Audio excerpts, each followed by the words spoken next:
Dear Lord God, you are so mighty, Lord, so powerful, so awesome.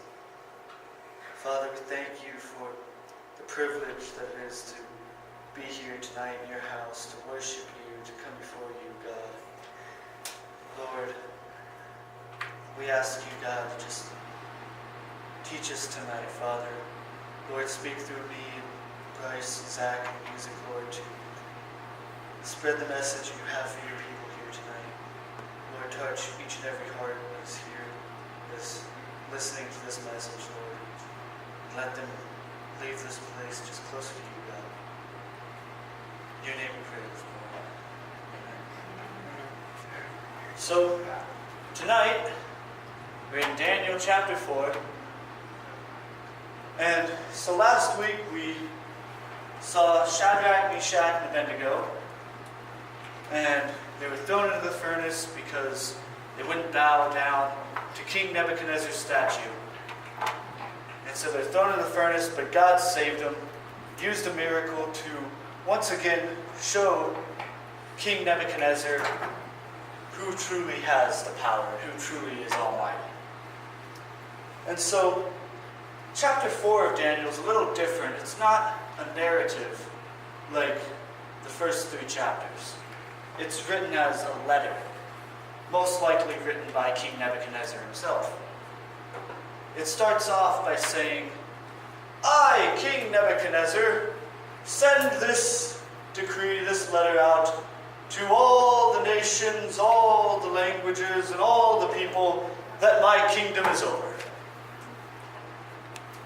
And he goes on to say how the one true, the mighty God has proved to him his power.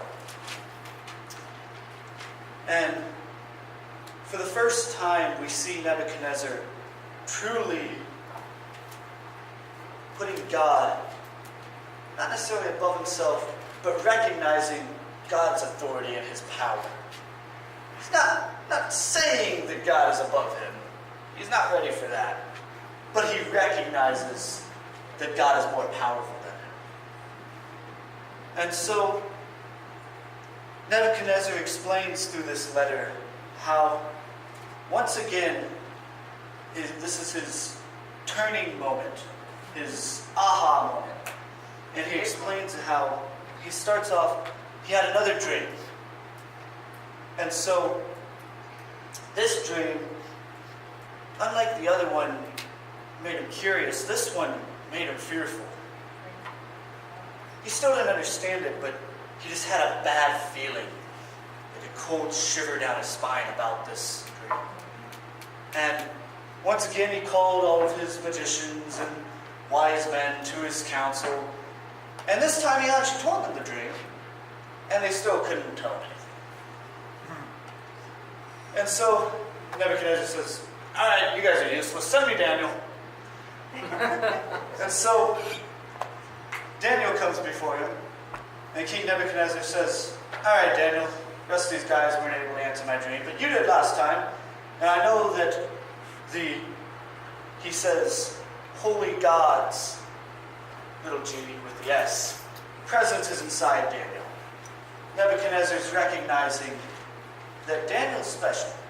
He doesn't know why, obviously.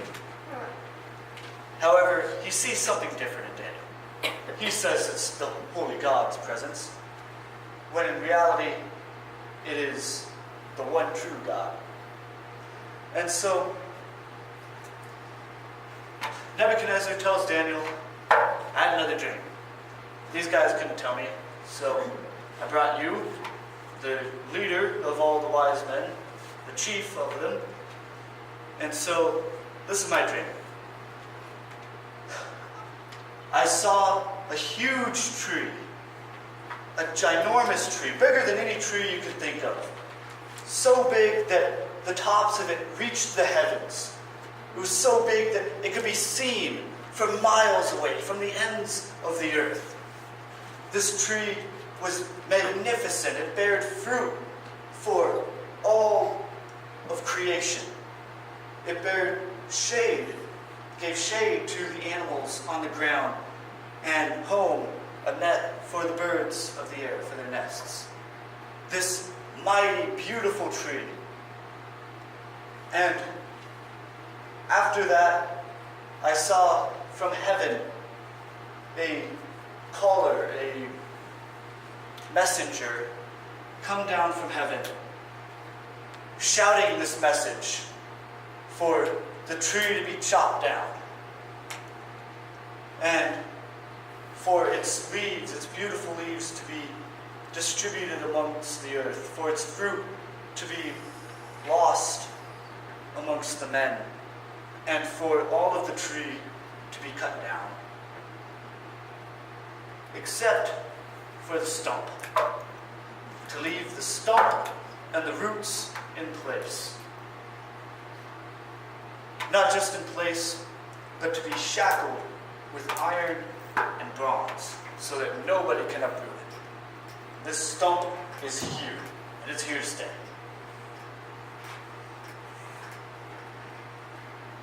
And the messenger goes on to say how the tree will fall onto the ground, and it will be, the messenger goes on to say he instead of it. It says he will be on the ground like the animals, forced to eat the grass like the animals do, covered with the dew of heaven. I imagine that as being rain, personally. But anyway, King Nebuchadnezzar tells this to Daniel, and Daniel hears all that King Nebuchadnezzar has to say, and he takes a moment. Daniel is grieved by this dream. He's just standing there like,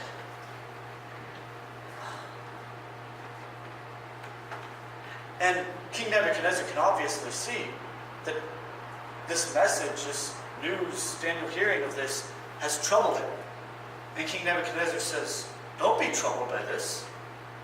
Don't be troubled by my dream. Tell me what it means. And Daniel tells him, King, Almighty King, buttering him up a little bit, let this dream, let the meaning of this dream be for your enemies. Daniel knows that this dream is not good. This is not good news. And so he's buttering the king up a little, trying to soften the blow of the meaning of this dream. So Daniel goes on to say how that mighty tree that you saw, king, the tree that is big and strong and glorious and beautiful, reaches up to the heavens. This tree is you. This tree is a representation of you, king. You are big and strong and powerful, and your reach is mighty and vast, covering to the ends of the earth. And he goes on to say how, and when the messenger came down and gave his message, that means that you, king, will be stripped from your throne. Your kingdom will be swept out from underneath you. Momentarily, Daniel is quick to say, the stump will stay. The roots of your kingdom will stay. You will get your kingdom back. But not for 7 periods of time. He says that the dream says that the king will be, when he is stripped from his throne, he will become like the beast of the field, eating grass, covered in the dew from heaven. And that he will be stuck like this for 7 periods of time. It never explains how long these periods are. We don't know if they were days, hours, months, years. We don't know. It never explains how long. But what we do know is that King Nebuchadnezzar, I'm jumping ahead of myself. Daniel when he finished telling the king this, telling him the meaning of his dream, he goes on to say, "King, please turn away from whatever it is, whatever sin is in your life. Turn away from that and live in righteousness. Turn away from being harsh and turn with mercy to prolong this suffering from happening to you." Daniel had to have a lot of faith, a lot of bravery to tell the king this. I mean, the most powerful man on earth at the time, Daniel just went up to him and said, "You're going to be stripped away from your throne and like the beast of the field, lowest of the low." Most kings would not like to hear that. Most people would not like to hear that. But it doesn't say that the king did anything to Daniel because of this. I almost said David. It doesn't say anywhere that King Nebuchadnezzar acted harshly towards Daniel or got too upset or enraged by Daniel's meaning, Daniel telling him the meaning of the dream. But what we do see is after Daniel tells him this, King Nebuchadnezzar doesn't seem to think much of it. We don't see him turn from his ways or turn over a new leaf or become a new person or anything. It says that for the next 12 months, year after this, King Nebuchadnezzar, next time we see him, he's walking on the roof of his palace. Walking on the roof of his palace, looking over his whole vast, big kingdom that he built, thinking, I'm pretty proud of myself. I built this mighty kingdom with my own hands for my royal family and for myself. I'm pretty happy with myself. And in his letter, it says, this letter that King Nebuchadnezzar wrote himself, it says that before the words were finished coming out of his mouth, he heard a voice from heaven. A mighty, powerful voice from heaven call out to the king and tell him that this mighty kingdom of yours, king, yeah, it's not yours anymore. Immediately, when Nebuchadnezzar heard that voice, he remembered the dream that Daniel had interpreted for him. And immediately, it happened. The king, honestly, the only explanation I can think of for it was that God made him lose his mind.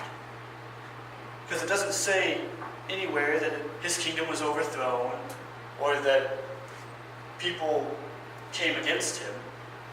It just says that his people exiled him away from everyone else, and he acted as the beast of the earth, eating grass, being covered in dew, not taking care of himself. It says that he was like this for these 7 periods of time, however long they were. But at the end of it, it says his hair was as long as eagle's feathers, and his nails were like birds' claws. I mean, I don't clip my fingernails all the time, but I don't let them get much longer than they are now. To be as long as birds' claws. He had to be out there for a while. And it says that at the end of that 7 periods of time, King Nebuchadnezzar looked back up to heaven, possibly for the first time, but looked up to heaven And he got his sense back. His mind came back to him. His logical thinking, his ability to think came back. And he started praising God. He started praising the Almighty God, Daniel's God. He never goes as far as to admit that God is the only God. However, he knows and believes that he is an Almighty God. And we see Nebuchadnezzar finally turns up to heaven and cries out to God, thanks him for bringing him back, for letting him come back, recognizes that God is above him. Finally, he recognizes it. We see Nebuchadnezzar was a very proud man, very prideful. And God can't really use, not that God can't use anybody, but God won't use somebody who isn't willing to be used.